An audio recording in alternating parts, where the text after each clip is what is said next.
नमस्कार विद्यार्थी मित्रांनो, स्वागत आहे आपलं आपल्या या आगळ्या वेगळ्या कार्यक्रमात ज्याचं नाव आहे current affairs for the students by the students. जसं की आपण याआधी आपले 3 पार्ट घेतले, आजचा आपला हा चौथा पार्ट, जो की हा उपक्रम आपण सुरू केला आहे की विद्यार्थ्यांना मदत करण्यासाठी. तर सुरू करूया आपण आजचं आपलं डिस्कशन. माझ्याकडे न्यूज आहे. मिनिस्ट्री ऑफ जलशक्ती आणि इंडियन इन्स्टिट्यूट ऑफ सायन्स ह्या दोघांनी काय केलेलं आहे की एक MOA साईन केलेला आहे. तर हा जो MOA आहे तो कशासाठी साईन केलेला आहे, जे international centre of excellence for dam safety, म्हणजे जे डॅम असतात त्यांच्या सेफ्टीसाठी हा त्यांनी ॲग्रीमेंट केलेला आहे. ह्या ॲग्रीमेंटसाठी त्यांनी 118.05 हे एवढं त्यांनी बजेट किंवा कॉस्ट हे ग्रँट केलेली आहे.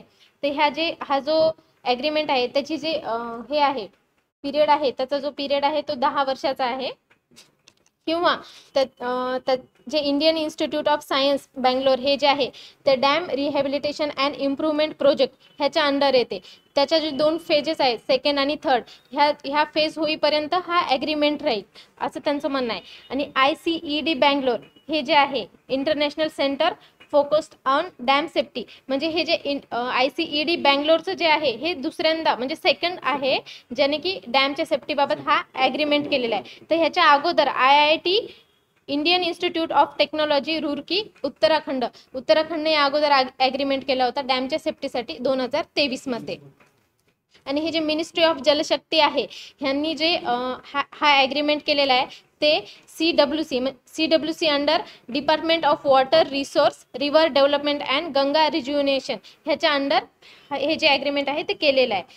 मिनिस्ट्री ऑफ जलशक्ती आणि मिनिस्ट्री ऑफ टुरिझम ह्यांनी काय केलेलं आहे, आणखीन एक स्वच्छता ग्रीन लीफ रेटिंग हे इनिशिएटिव्ह लॉन्च केलेलं आहे. हे जे स्वच्छता ग्रीन लीफ रेटिंग जे आहे हे आपलं जे टुरिझम सेक्टर आहे तिथे ॲस्थेटिक आणि सॅनिटायझेशन म्हणजे स्वच्छता म्हणजे तिथली मेंटेन राहिली पाहिजे यासाठी त्यांनी हे इनिशिएटिव्ह लॉन्च केलेलं आहे.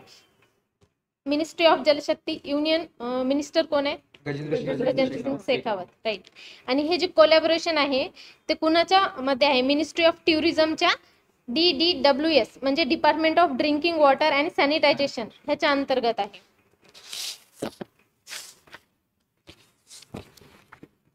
आता नेक्स्ट न्यूज आहे Tata power solar complete India's largest solar BESS project in Chhattisgarh. आता काय केलं म्हणजे टाटाने काय केलं होतं 2021 ला एक प्रोजेक्ट सुरू केला होता म्हणजे सोलारचा, ज्याच्यामुळे म्हणजे सोलार थ्रू आपण काय करू शकतो, सोलारवर पडणारे जे रेडिएशन असतात ते आपण बॅटरीमध्ये सेव्ह करून त्याचा यूज करू शकतो.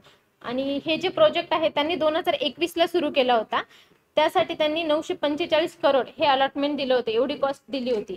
आणि हा जो प्रोजेक्ट आहे तो छत्तीसगडमध्ये आहे, पण छत्तीसगड मधल्या राजनंदन गाव म्हणजे राजनांदगाव जे आहे तिथे त्यांनी हा प्रोजेक्ट लॉन्च केलेला आहे. तर त्या सोलारची कॅपॅसिटी असेल 100 मेगावॅट. 100 मेगावॅट पासून आपण 120 मेगावॅट पण करू शकतो, त्याचा यूज करू शकतो. आता नेक्स्ट आहे SBI partnership with Aurionpro for its transaction banking platform, म्हणजे बँकिंग प्लॅटफॉर्मला त्यांनी काय म्हणजे एक प्लॅटफॉर्म त्यांनी हे केलेला आहे म्हणजे सध्या लॉन्च केलेला आहे SBI ने अरिनो प्रो सोबत. त्या प्लॅटफॉर्मचं नाव आहे आय कॅश प्रो प्लस. त्यासाठी त्यांनी 100 करोडचं कॉन्ट्रॅक्ट केलेलं आहे, अलॉटमेंट दिलेलं आहे. तर SBI चे CEO कोण आहे? दिनेश खरा. आता दिनेश खरांची जे टेन्युअर आहे त्यांचा एक्सटेंड केलेला आहे 2024 ला म्हणजे ऑगस्ट 2024 पर्यंत. आणि आपले जे फॉरेन सेक्रेटरी आहेत विनय मोहन कत्रा ह्यांचा सुद्धा टेन्युअर जे आहे ते त्यांनी एक्सटेंड केलेला आहे. त्यांचा अगोदर किती होता? एप्रिल 30 पर्यंत होता, आता ऑक्टोबर 31 पर्यंत झालेला आहे. दोघा जणांचा पण एक वर्ष एक्सटेंड केलेला आहे. तर SBI चे 4 MD असतात. त्या MD चे नाव माहिती आहेत का? तिवारी, विनय चौधरी आणि विनय तोनसे. सांगू का परत? CS शेट्टी, अश्विनी कुमार तिवारी, आलोक कुमार चौधरी, विनय टोनसे हे 4. आणि आता SBI ने काय केलेले आहे, श्रीलंकेमध्ये एक न्यू ब्रांच ओपन केलेली आहे under the guidance of finance minister. Okay, finance minister कोण आहे? निर्मला सीतारामन. ओके. एक स्लाइस फिनटेक कंपनी आहे, ही जी स्लाइस फिनटेक कंपनीला आपल्या CCIS म्हणजे कॉम्पिटिशन कम्युनिकेशन ऑफ इंडिया ह्याने काय केले, डायरेक्ट क्लिअरन्स देऊन टाकले की तुम्ही north east small finance bank मध्ये मर्ज होऊन जा. जे स्लाइस आहे ह्यांचे ब्रँड अँबॅसिडर कोण आहे? नयनतारा. हे स्लाइस हे काय आहे? फिनटेक कंपनी आहे, तिथला एक हा ब्रँड आहे स्लाइस. तर ते ओरिजिनली लिगल नाव काय आहे त्याचं, गॅरेज प्रिन्युअर्स इंटरनेट प्रायव्हेट लिमिटेड, आणि त्याचं हेडक्वार्टर आहे गुवाहाटीला.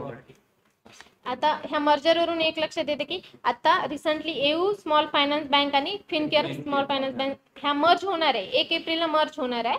तर एकूण स्मॉल फायनान्स बँक किती आहेत, 12, आणि एयू स्मॉल फायनान्स आणि फिनकेअर जर मर्ज झाली तर 11च राहतील. एयू स्मॉल फायनान्स बँकचे नवीन सीएम झालेले आहेत, म्हणजे चेअरपर्सन, त्यांचं नाव काय, हरून रशीद खान. एकूण स्मॉल फायनान्स बँक 12 आहे. ओके, त्यासाठी स्मॉल फायनान्स बँक साठी कॅपिटल किती पाहिजे असतं, 200 करोड, आणि एक्सपिरियन्स 10 वर्षाचा, आणि कॅपिटल ॲडव्होकेसी किती पाहिजे आपल्याला, 15%. आणि जे फॉरेन म्हणजे FDI असतो, फॉरेन डायरेक्ट इन्व्हेस्टमेंट, ते कॅपिटल स्मॉल फायनान्स बँकचा 74% आहे. राईट. आता काय केलेलं आहे, L&T फायनान्स सायन्स म्हणजे L&T जे आहे फायनान्स होल्डिंग, त्यांनी काय केलंय, जपान इंटरनॅशनल कोऑपरेशन एजन्सी ह्याच्यासोबत काय केलेलं आहे, कॉन्ट्रॅक्ट केलेला आहे, टायअप केलेला आहे. ते कितीचं टायअप आहे, म्हणजे जे जपान म्हणजे जायका आहे, जपान इंटरनॅशनल कोऑपरेशन एजन्सीने इंडियाला $125 मिलियन दिलेले आहेत. ते इंडिया कुठे इन्व्हेस्ट करणार आहे, जे फायनान्स आहे म्हणजे फायनान्सिंग सपोर्ट देण्यासाठी फायनान्स सेक्टरमध्ये, स्पेशली ज्या वुमन बॉरोवर आहेत त्यांच्यासाठी, त्या म्हणजे त्या कॉस्टचा ते यूज करणार आहे. हे त्यांनी कुणाकडून घेतलं होतं, जपान इंटरनॅशनल कोऑपरेशन. या अगोदर म्हणजे L&T ने असंच एक टायअप केलं होतं एशियन डेव्हलपमेंट बँक कडून. एशियन डेव्हलपमेंट बँकने पण $125 मिलियन दिले होते. तर एशियन बँक जे आहे त्याचं हेडक्वार्टर कुठे, फिलिपिन्स, आणि इस्टॅब्लिशमेंट 1966 आणि हेड मसत्सुगो असकावा. राईट. आणि त्याची आता नवीन मेंबर कंट्री झाली 68वी, न्यू नाव आहे, कॅपिटल आलोपी. आणखीन एक L&T ने आता UP मध्ये अयोध्या मंदिर आपलं बांधलं, राम मंदिर, राम मंदिर, तर त्याचं पण कन्स्ट्रक्शन L&T कडे आणखी एक त्यांनी क्रेडिट पोस्ट ऑफिस बनवलेलं हा, आहे बेंगलुरू मध्ये. त्याचं जे कन्स्ट्रक्शन आहे ते L&T. माझी नेक्स्ट न्यूज इन्शुरन्स रिलेटेड आहे की IRDAI mandates AYUSH option in health cover from 1 April 2024. म्हणजे जे आपले होमिओपॅथीच्या जे ट्रीटमेंट घेतो आपण ते हेल्थ कव्हर मध्ये येत नव्हत्या, म्हणजे कुठलीच इन्शुरन्स कंपनी घेत नव्हती. पण आता IRDAI ने सांगितलं की 1 एप्रिल 2024 पासून हेल्थ कव्हर पण आयुष अंडर जे आहे ते घेणार. IRDAI चा लॉंग फॉर्म काय, insurance regulatory development authority of India. आणखीन एक IRDAI ची न्यूज होती की एक फ्री लुकअप पिरियड त्यांनी वाढवला 15 दिवसांवरनं 30 दिवसांवर केला. फ्री लुकअप पिरियड म्हणजे माहितीये का कोणाला, म्हणजे जर आपण एखादी इन्शुरन्स पॉलिसी घेतली कुठली पण, कार, हेल्थ वगैरे, तर आपल्याला जर 15 दिवसात ते वाटलं की मला नको ही दुसरी घ्यायची, तर आपण ती कॅन्सल करू शकतो. पण त्याचाच पिरियड आता 30 दिवस केलाय, म्हणजे 30 दिवसांमध्ये ती कंपनी तुम्हाला पैसे रिफंड करू शकते IRDAIच्या रूल्स नुसार. आणखीन एक IRDAIची एक ऑम्बुड्समॅन बॉडी असते, म्हणजे प्रत्येक इन्शुरन्स बँकची. तसं इन्शुरन्स मध्ये 22 मेंबर्स असतात ऑम्बुड्समॅन बॉडीमध्ये. तर ती किती पर्यंत कव्हर करू शकते तुमचं कंप्लेंट असेल समज एखाद्या कंपनीबद्दल आपली की त्यांनी आमचं कव्हर दिलं नाही वगैरे, तर 30 लाख होते ते ऑलरेडी, तर आता त्याचे 50 लाख केलेत. 50 लाख पर्यंत आपण कंप्लेंट देऊ शकतो तिथे. तर त्यांनी 30 दिवसाच्या आत त्यांना पण आपल्याला रिप्लाय द्यावा लागतो. ऑम्बुड्समॅन त्यांच्या इन्शुरन्सचे 22 आहेत ऑम्बुड्समॅन आणि बँकचे 17. हे जे आयुष मिनिस्ट्री कोण आहे त्याची, म्हणजे कोणाकडे आयुष मिनिस्ट्री, मल्होत्रा कमिटीच्या अंडर येते, पण आयुष मिनिस्ट्री कोणाकडे, सर्बानंद सोनोवाल. त्यांच्याकडे आणखीन कुठली आहे, पोर्ट शिपिंग आणि वॉटरवेज. आणि की इन्शुरन्सचा रिपोर्ट आला होता आता लेटेस्ट की वर्ल्ड मध्ये 5 टॉप 5 इन्शुरन्स कंपनीज कुठल्या आहेत. तर पहिली कुठली होती, जर्मनीची अलायन्स जर्मनी. सेकंड चायनाची. थर्ड जपानची होती निपॉन. आणि फोर्थ LIC आहे, म्हणजे आपली इंडियाची जी आहे तीच 4 नंबरला आहे. आणि 5 नंबरला चायनाची आहे, पिंगॅन इन्शुरन्स कंपनी. आणखी नाही काय, IF foundation was inaugurated IIM Sambalpur in Odisha. तर हे कोणी केलंय, मिनिस्ट्री ऑफ एज्युकेशन आहे त्यांच्याकडे, म्हणजे कोणाकडे ही मिनिस्ट्री एज्युकेशन, धर्मेंद्र प्रधान. अजून कुठली म्हटलं त्यांच्याकडे, स्किल आणि डेव्हलपमेंट. तर एक हब चालू केला त्यांनी, इनॉग्रेट केलाय IIM संबलपूरमध्ये, ओडिसामध्ये हे. तर IIM संबलपूर सोबत आणखीन कुठले टायअप झालं होतं कोणाचं, तर IG ड्रोन्स, म्हणजे ड्रोन्स बनवतो आपण ते, IG ड्रोन्स आणि अपना.co म्हणजे जॉब सिकर्स साठी ऍप आहे अपना.co, त्यांच्यासाठी केलं होतं. आणि European free trade association sign $100 million free trade pact with India to promote investment in 15 years. म्हणजे इन्व्हेस्टमेंट वाढवायला पाहिजे आणखीन त्याच्यासाठी एक टायअप केलं युरोपियन फ्री ट्रेड असोसिएशनने. 100 मिलियन फ्री ट्रेड पॅक दिला त्यांनी. तर FDI म्हणजे काय? Foreign direct direct investment. Cross border investment म्हणजे दुसऱ्या देशातील कंपनी किंवा व्यक्ती ते आपल्या देशात इन्व्हेस्ट करू शकतो. ती जर 10% जास्त असेल तर त्याला आपण फॉरेन डायरेक्ट इन्व्हेस्टमेंट म्हणतो. फॉरेन डायरेक्ट इन्व्हेस्टमेंट ही लॉंग टर्म साठी केली जाते आणि याचे सगळे अधिकार त्या व्यक्तीकडे असणार कारण ती 10% जास्त आहे. आणि सेकंड जे असतं फॉरेन इन्स्टिट्यूशनल इन्व्हेस्टमेंट ती 10% कमी करतो आपण. त्याचा पिरियड पण छोटा असतो आणि त्याला काही म्हणजे अधिकार पण नसतात त्याच्याकडे. आणखीन एक FDI म्हणजे गव्हर्नमेंटने केलं होतं FDIच्या अंडर 100% FDI ला. तर ते खूप हा. आणि त्याने जे म्हणजे की कंपनी कंपनी आहे ते 100% होती ती. आणि ती स्कीमच्या अंडर केलेली होती. हा. आणि जे आतापर्यंत जी 100% FDI आहे ती एकच कंपनी आहे, तर ती साप कंपनी साप स्वेडन बेस्ड साप कंपनी होती. ती एक रॉकेट बनवायची ती कंपनी. ती हरियाणामध्ये सध्या डिफेन्स मॅन्युफॅक्चरिंग कंपनी करतात. आणि आणखीन एक लेटेस्ट केलं, एक 2-3 दिवसाखालचीच न्यूज होती की 100% FDI in space sector. Space sector मध्ये सुद्धा. तर हे कशाच्या अंडर? आत्मनिर्भर भारत म्हणजे आपलं जे विजन आहे 2047 आत्मनिर्भर भारत त्याच्या अंडर आणखीन एक स्पेस सेक्टर आणि तू सांगितलेलं डिफेन्स त्याच्यात. आणि इन्शुरन्स सेक्टर मध्ये किती FDI असतो? 74. आणि मी सांगितल्याप्रमाणे स्मॉल फायनान्स बँक मध्ये 74, पेमेंट बँक मध्ये 74. आणि ज्या आपल्या पब्लिक सेक्टर आहेत गव्हर्नमेंट बँक त्यांच्या 20%. आणि ज्या नॉन बँकिंग फायनान्स इन्स्टिट्यूट आहेत त्यांच्याकडे 100% पूर्ण करू शकतो इन्व्हेस्टमेंट. PM लॉन्च म्हातारी वंदना योजना स्कीम इन छत्तीसगड मध्ये एक स्कीम लॉन्च केली प्रधानमंत्री नरेंद्र मोदींनी. तर त्या अंडर म्हणजे कशाच्या अंडर आहे ही म्हातारी योजना माहितीये कोणाला? Women skill development. त्यांना अपलिफ्ट करायचं, इम्पॉवर करायचं म्हणजे इकॉनॉमिकली ज्या वीकर आहेत त्यांच्यासाठी पर मंथ 1000 रुपये देणार गव्हर्नमेंट त्यांना. तर छत्तीसगडमध्ये लॉन्च केली ही. छत्तीसगडचे CM माहिती आहेत का? हो, विष्णुदेव साई आहे. गव्हर्नर विश्वानंदन आहे. बिस्वाभूषण हरिचंदन. तसंच आणखीन एक स्कीम लॉन्च केली होती PM मत्स्य किसान समृद्धी सहयोजना. तर ही स्कीम कशाच्या अंडर होती की ऑलरेडी एक PM मत्स्य संपदा योजना आलेली होती. तर ती कधी आलेली? 2020 ला. तर आता मत्स्य संपदा योजना म्हणजे याच्यात जरा अपलिफ्ट करायचं गव्हर्नमेंटला. बजेटमध्ये पण सांगितलेलं आहे. जसं मत्स्य संपदा योजना 2020 ला आली, त्याचं टोटल आउटले 20,050 करोड दिलं होतं. आणि त्यात काय सांगितलं होतं की 9% ग्रोथ झाली पाहिजे एव्हरी इयर. आणि 22 मेट्रिक टन 2030चं टार्गेट होतं. 222 मेट्रिक टन. फक्त 22 मिलियन मेट्रिक टन. आणि ह्या स्कीम मध्ये काय सांगितलं की ही जी नवीन आलेली आहे PM मत्स्य किसान समृद्धी सहयोजना, तर ही मत्स्य संपदा योजनेच्या अंडर दिली ही स्कीम. म्हणजे त्याच्याच अंडर आणखीन एक नवीन स्कीम. तर याच्यामध्ये याचं म्हणजे एम काय होता? Formalisation of fisheries sector. त्यांना वाढवायचं फिशरीज सेक्टरमध्ये. आणि त्याचा टोटल आउटले दिलं होतं त्यांनी 6000 करोड. त्याचे डिवायडेशन केलं होतं. तर कुठले म्हणजे कोण कोण हे करणार त्याच्यात म्हणजे हा. तर 50% वर्ल्ड बँक देणार. फायनान्स कोण करणार म्हणजे 50% प्रायव्हेट सेक्टर देणार गव्हर्नमेंटला. तर हे फिशरीज सेक्टर मध्ये आलं लक्षात. Total outlay 20,050 crore. 9% every year growth झाली पाहिजे. 22 मिलियन मेट्रिक टनचं टार्गेट आहे 2030. आणखीन एक RBIच्या साईटवर एक आता लेटेस्ट न्यूज आली होती की ज्या 2000च्या नोट असतात त्या रिटर्न आल्या म्हणजे RBI कडे. आता लेटेस्ट 29 फेब्रुवारीचं आहे. तर 97.62% 2000 नोट रिटर्न आल्या RBI कडे. तर ही नोट म्हणजे नोटबंदी कधी केली होती? 2000 नोटची? नाही 2019 मे 2023 ला सांगितलं होतं की ह्या बंद करायच्या. आणि त्याची लिमिट कितीपर्यंत दिली होती? तर 30 सप्टेंबर दिली होती. अगोदर 30 सप्टेंबर दिली, त्याच्यानंतर परत 7 ऑक्टोबर पर्यंत वाढवली. म्हणजे तोपर्यंत तुम्ही बँकेत नोट जमा करू शकता. पण किती करू शकतो आपण? एका टाइमला 10 नोटा म्हणजे 20,000 फक्त. आणि आता 9 ऑक्टोबर नंतर म्हणजे बँकमध्ये जेव्हा बंद झालं तेव्हा आपण नोट रिटर्न करू शकतो. पण कुठे? RBIच्या ऑफिसला. RBIचे टोटल 19 ऑफिस आहेत तिथं करायचे. म्हणजे जसं पुणे नाही सॉरी मुंबई, दिल्ली, अहमदाबाद, नागपूर हा.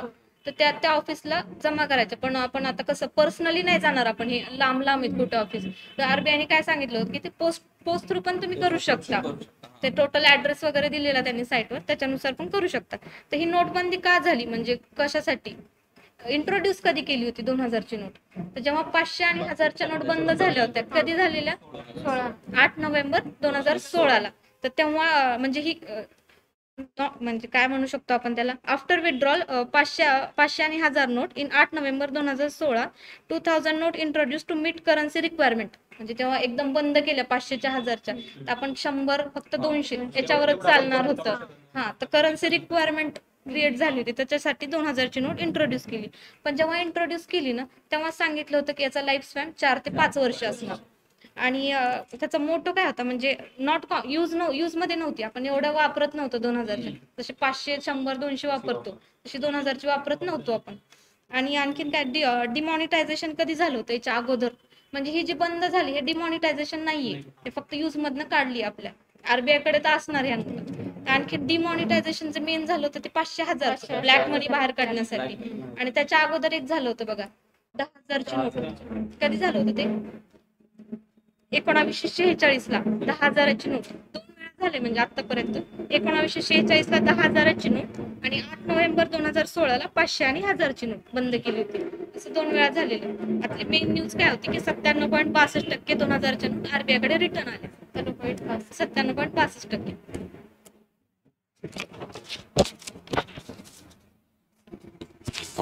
सध्या लडाखचं प्रोटेक्ट चालू आहे. युनिटरी टेरिटरी आहे सध्या ती. तर त्याच्यामध्ये ना त्यांच्या डिमांड आहेत, काही बऱ्याचशा डिमांड आहेत. त्यांनी प्रोटेस्ट कसं कायच करत आहेत त्याच्यावर डिमांड आहेत. तर पहिली डिमांड आहे त्यांची, 6 शेड्यूल आम्हाला पाहिजे. 6 शेड्यूलमध्ये आम्हाला सेफगार्ड पाहिजे त्याच्यामध्ये.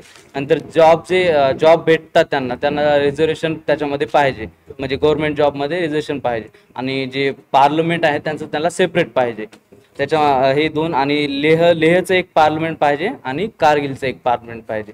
तर त्यांना सेपरेट करायचं आहे ते. आणि ते कशासाठी चालू आहे प्रोटेस्ट, तर आहे ना तिथलं जे इन्व्हायरमेंट आहे त्यांना जपण्यासाठी आणि तिथलं जे कल्चर आहे त्यांना प्रिझर्व करण्यासाठी चालू आहे. तर हे जे प्रोटेस्ट चालू आहे त्याच्यामध्ये ना ते आपले फेमस हे आहेत बघा, सोनम वांगचुक. ही आहेत, इन्व्हेटर आहे ते. तर ते त्यांनी आहे ना बरेच इन्व्हेन्शन केलेले आहेत. सोलार हीटर टेंट बनवलेला आहे आपल्या जे फोर्स आहेत तिथले लडाख त्यांच्यासाठी. नंतर वायफायच्या जागी लायफाय बनवलेला आहे. कुठे, तिथंच त्यांच्या यूजसाठी, कारण की तिथं इंटरनेटचा यूज, म्हणजे इंटरनेट चलत नव्हतं जास्त. हां, तर आहे ना तर हे जे प्रोटेस्ट आहे तर त्याला लीड कोण करत आहे, तर 2 बॉडी करत आहेत, 2 पॉलिटिकल पार्टी करत आहेत. अपेक्स बॉडी लेह म्हणून एक आहे आणि कारगिल डेमोक्रेटिक अलायन्स म्हणून एक आहे. असे 2 आहे ना त्याला लीड करत आहेत. तर आणि हे ना तर गव्हर्नमेंटचं चालू आहे का त्यांना आहे ना 371 द्यायचं, म्हणजे त्यांना लागू करायचं. तर आर्टिकल 371 त्यांना लागू करायचं. पण ते आर्टिकल 371 काय आहे, हे आहे ना त्यांना एक विशेष अधिकार देतात. म्हणजे त्याच्या स्टेटमध्ये एक त्यांना हे चालू राहणार तिथे, म्हणजे समजा त्यांचे अधिकार राहणार. सेंट्रलचा त्यांना घेणं देणं नसणार आहे काहीच तिथे. त्याच्यामध्ये काय काय असणार आता. आणि हे 371 आहे ना बऱ्याच याच्यामध्ये स्टेटमध्ये दिलेलं पण आहे. महाराष्ट्रामध्ये दिलेलं आहे, विदर्भ आणि मराठवाड्यामध्ये दिलेलं आहे, गुजरातमध्ये दिलेलं आहे. तसंच 371A, 371B, 371C असे बरेच आर्टिकल आहेत. त्याच्यात स्पेशल वेगवेगळे अधिकार असतात. ते स्पेशल प्रिव्हिजन मिळतात त्या 371 नुसार. तर त्यांचं जे 6 शेड्यूल त्यांनी मागत आहे, तर ते 6 शेड्यूलमध्ये काय आहे, त्यांना स्पेशल प्रोटेक्शन भेटते त्या स्टेटला. तर ते भेटलेलं आहे आसाम, मेघालय, त्रिपुरा, मिझोरम. आणि त्यांना सेफ रूल राहतील. आणि गव्हर्नमेंट त्यांना फंड हे करेल, प्रोव्हाइड करेल, आणि तिथलं सोशल अँड इन्फ्रास्ट्रक्चर डेव्हलपमेंट करण्यासाठी. परत हे घेतो मी, अपॉइंटमेंट एक आहेत 2-4. सब इन्स्पेक्टर सुमन कुमारी आहे, BSFची पहिली महिला स्नायपर झालेली आहे. आणि अनुराग अग्रवाल आहेत, हेड अँड पार्लमेंटचे सिक्युरिटी बनलेले आहेत. आणि NSGचे नवीन डायरेक्टर जनरल बनलेले आहेत. IPSचे ऑफिसर आहेत दलजीत सिंग चौधरी म्हणून. नंतर लोकपालचे chairman and justice AM Khanwilkar बनलेले आहेत. परत CMD chairman and managing director बनलेले आहेत IRCTCचे संजय कुमार जैन. आणि रणजित कुमार अग्रवाल प्रेसिडेंट झालेले आहेत. कशाचे, तर ICAI चे Institute of Chartered Accountant of India. बस माझ्या 2 न्यूज आहेत. आता डिस्कशन मध्ये आपण बघितल्याप्रमाणे की आर्टिकल 371चं बघितलं लडाखचं, तेच आर्टिकल 370 पण आपलं 360 आपल्याला माहिती असेल जम्मू आणि काश्मीर स्पेशल स्टेटस होतं. 370 हा. तर ते कधी रिमूव्ह केलं होतं? 2019 हा. 31 ऑक्टोबर 2019.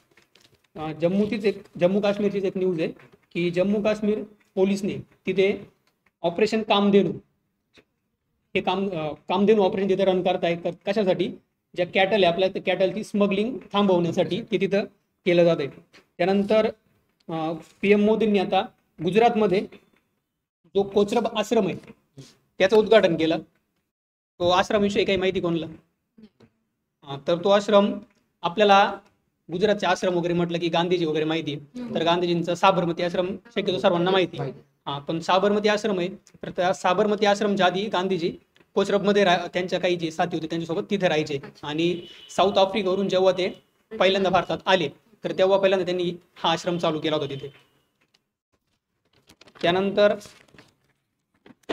एक अवॉर्ड आहे इरॅस्मस अवॉर्ड, जे लेखक आहे अमिताव घोष त्यांना तो इरॅस्मस अवॉर्ड भेटलाय. तर कशासाठी? त्यांचं जे लिखाण आहे किंवा जे साहित्य आहे the climate crisis and human interaction with nature यासाठी त्यांना तो भेटलाय. त्यांना आणखीन एक साहित्याचा आपला भारताचा जो सर्वात मोठा किंवा सर्वात मानाचा समजला जाणारा पुरस्कार आहे तो पण भेटलेला आहे. तो कोणता पुरस्कार आहे माहिती का? साहित्यातला जो सर्वात मोठा पुरस्कार आहे आपला भारताचा साहित्यामध्ये. हा नाही, ज्ञानपीठ. हा, तर तो ज्ञानपीठ त्यांना 2018चा 54वा पुरस्कार तो त्यांना भेटला होता. त्यानंतर आपण मागे पहिल्या सुरुवातीला आपण जे डॅमचं किंवा जलशक्ती अभियानचं बघितलं होतं. तर डॅमशी रिलेटेड एक सुरुवातीला जे झालं किंवा आता एवढ्या थोड्या दिवसात आपण बघतोय की खूप काही नवीन प्रोजेक्ट वगैरे होत आहे.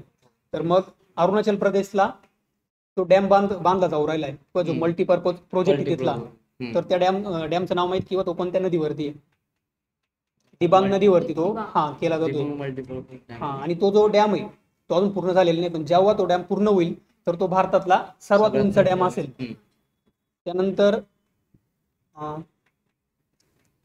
दिबांग नदीवरती आहे आणि सर्वात उंच आहे. त्यानंतर अरुणाचल विषयी, अरुणाचलचं खास नाव आहे किंवा आपण अरुणाचलला काय म्हणून ओळखतो ते माहिती का? 7 सिस्टर मध्ये ते सर्वात मोठं स्टेट तर आहेच.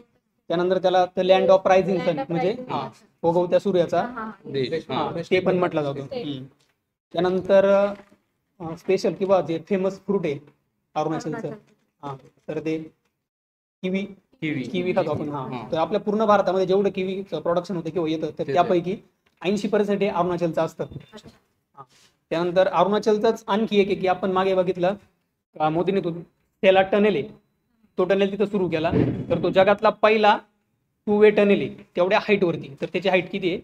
13,000 फीट एवढ्या उंचीवरती बांधलेला तो टनेल आहे. आणि त्यासाठी टोटल कॉस्ट ही 825 करोड इतकी कॉस्ट आलेली. सेला टनेल. आणि तो कोणी केला होता, म्हणजे कोणी कन्स्ट्रक्शन केलं किंवा ते कोणी केलं? काय आयडिया? नाही, BRO ने केला होता. BRO काय? Border road organisation. आणि BRO ने आतापर्यंत जवळपास 300 इन्फ्रास्ट्रक्चरचे जे प्रोजेक्ट आहे ते केलेले आहे. आणि त्यामधून म्हणजे त्या सर्व प्रोजेक्टची कॉस्ट ही 8,737 करोड इतकी आलेली. आणि त्याचं जे इनॉग्रेशन केलं आपल्या मोदींनी, तर त्यासाठी चायनाकडून अपोज केला जातोय.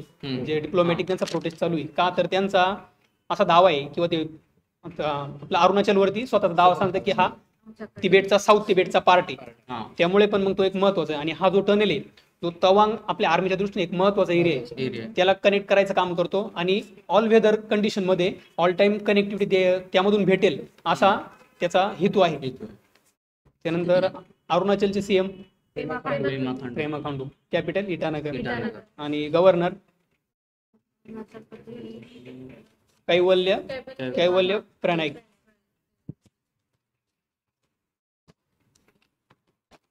ऐका, आता आपण एक फर्स्ट न्यूज सुरुवात करतोय की बँकिंग गव्हर्नन्स बद्दल. तर एक सिडबी बँक आहे, म्हणजे की कोणती बँक? तिचं नाव काय की स्मॉल अँड डेव्हलपमेंट बँक आहे. तर small industrial development bank of India ने एक म्हणजे रिसिव्ह केलेलं आहे की $24.5 मिलियन आहेत की ते कोणाकडून म्हणजे की रिसिव्ह केलेले आहेत. तर हे green climate fund for Awana fund, म्हणजे तिचं जे फंडचं नाव म्हणजे की फंडचं जे इनिशिएटिव्ह आहे ना त्याचं नाव काय अवाना. अवाना फंडच्या अंडर सिडबीने 25 पॉईंट म्हणजे $24.5 मिलियन रिसिव्ह घेतलेले आहेत. तर मग त्यांचा जो एक म्हणजे की सिडबीने जो आता एक प्रोग्राम बनवलेला आहे तर तो एक पहिला फर्स्ट प्रोजेक्ट आहे की कोणाच्या अवाना सस्टेनेबिलिटी म्हणून एक प्रोजेक्ट केलेला आहे.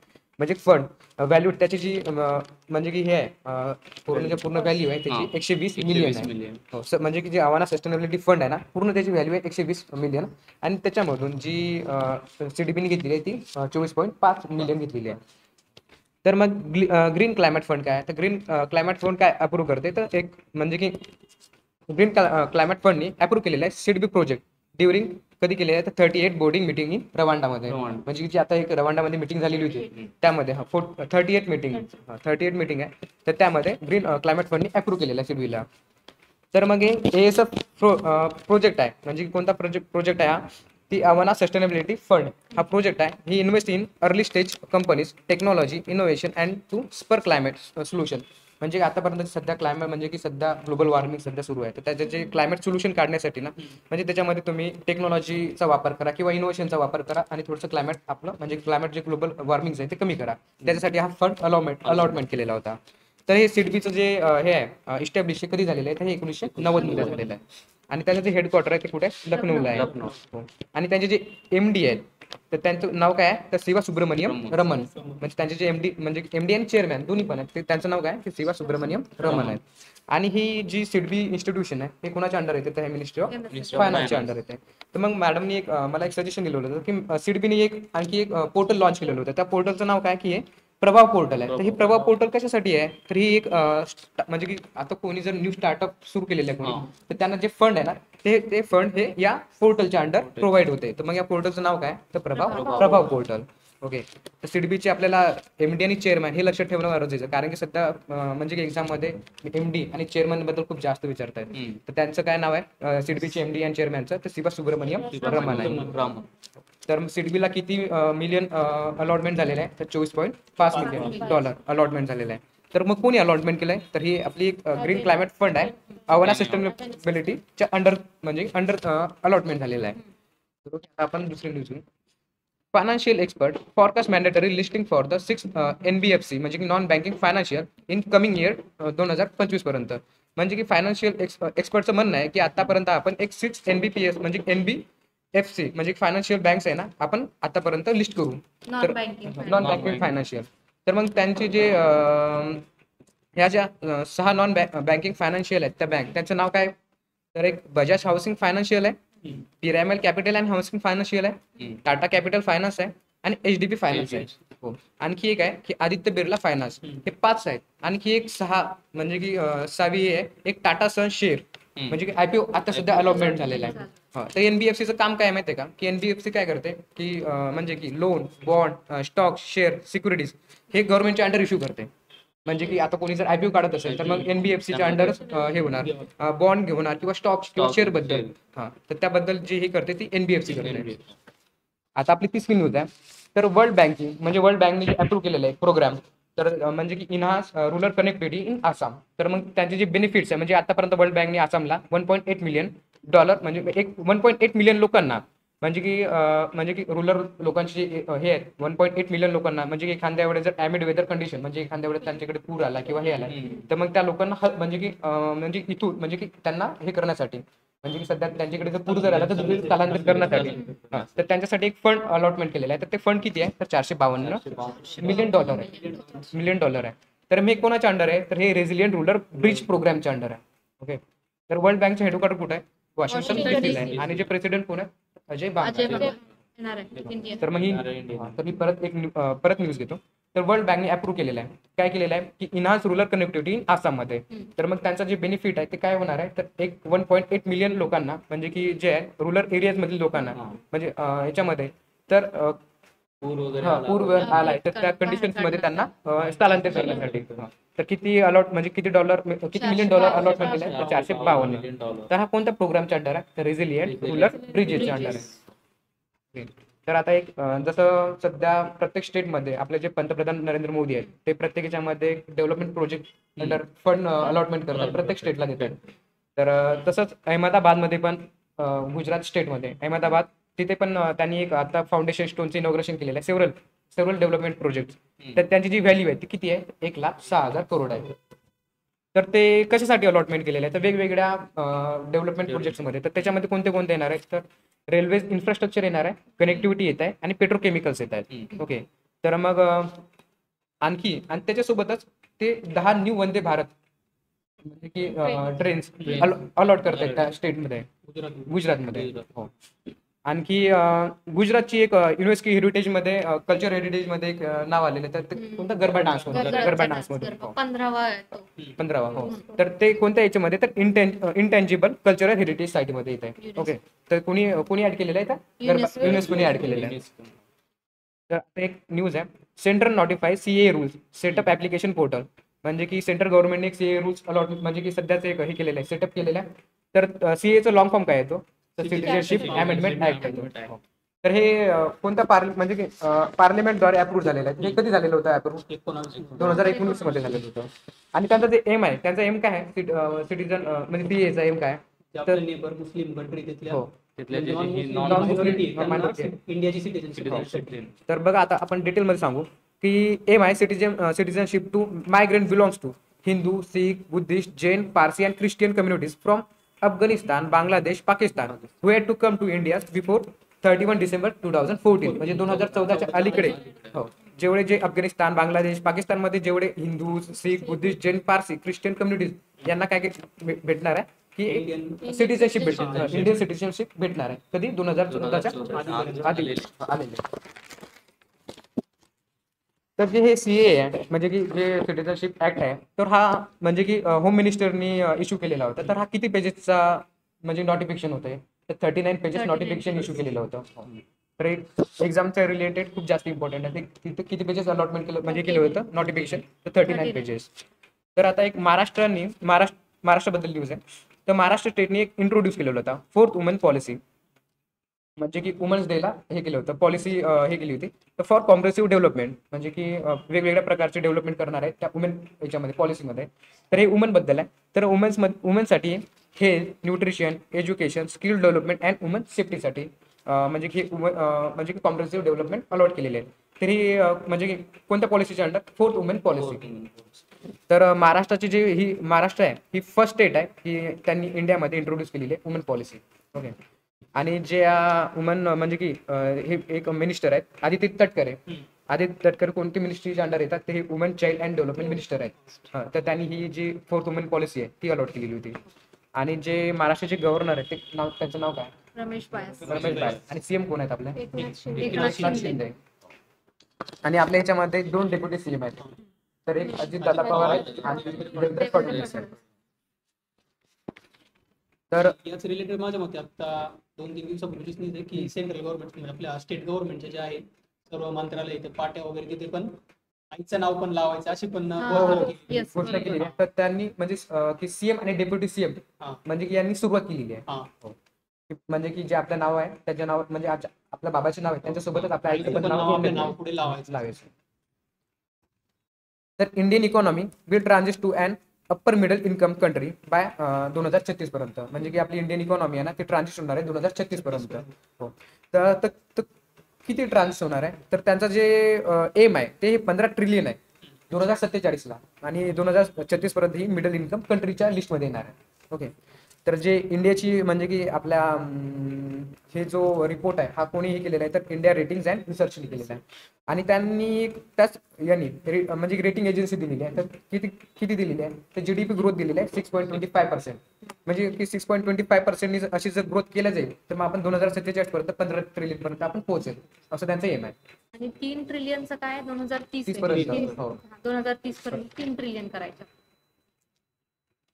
तर आणखी एक आहे the coal sector aims to ramp up renewable energy capacity to over 9 gigawatt by the year 2030 पर्यंत. म्हणजे कोल सेक्टरचे जे एम आहे ना की रिन्युएबल एनर्जी कॅपॅसिटी किती करायची 9 गीगावॅट 2030 पर्यंत करायची आहे.